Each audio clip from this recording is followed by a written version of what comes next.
Whether a chord progression sounds good or bad depends on many factors. We've talked about two of them. One is an internal pattern, which chords lead to other chords and in what order. Another is its cadential structure, what the overall rhythm is and how each rhythmic period climaxes. Another factor is its relative dynamism.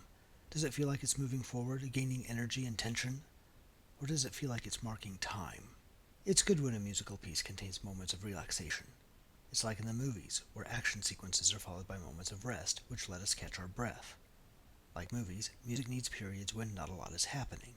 This doesn't necessarily mean the music is slow. You can create these pauses through harmony. Such periods are sometimes called static harmony. Static here means stasis, as in not moving or developing. Static harmony is harmony that doesn't move far from a certain point. It is harmony that oscillates around a chord.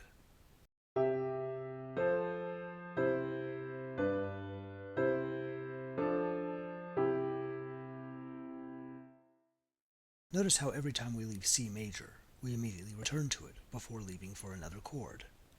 Basically, we have one very long C major chord, a static, unchanging chord, and the most restful chord in the key, that is occasionally interrupted by other chords.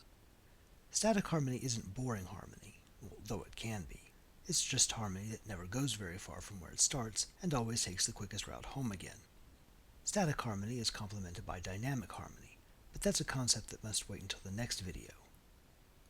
Before we get to that though, I want to pause and say something about these rules I've been giving you. I don't want you to get the wrong idea about them.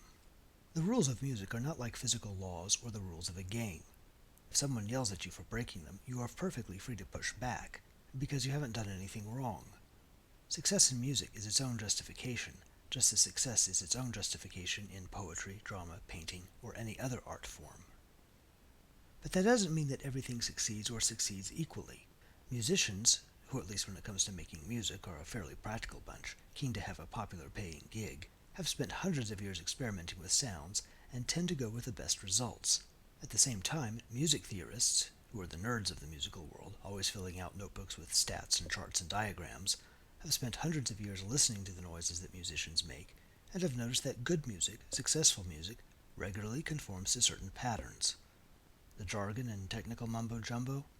That's just the special terms that the nerds have had to invent in order to precisely and concisely describe those patterns. The rules of music, then, are offered in a purely advisory spirit for purely practical reasons. If you do X, is the unstated background assumption, you will get a good sound. If you want a good sound, then, try doing X.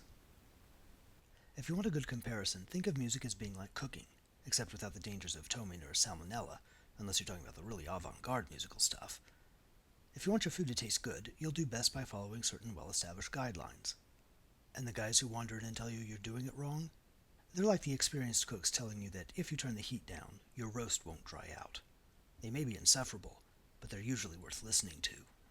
When most people talk about music theory, they are usually talking about really persnickety kinds of rules, complex ones that govern in special instances, not the very general advice like I've been offering.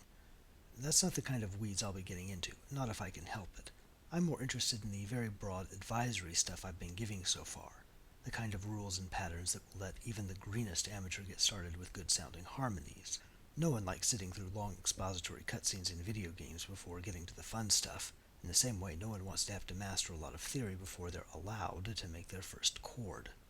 Still, even the most general kind of advice sometimes needs some theory behind it if it's to make sense.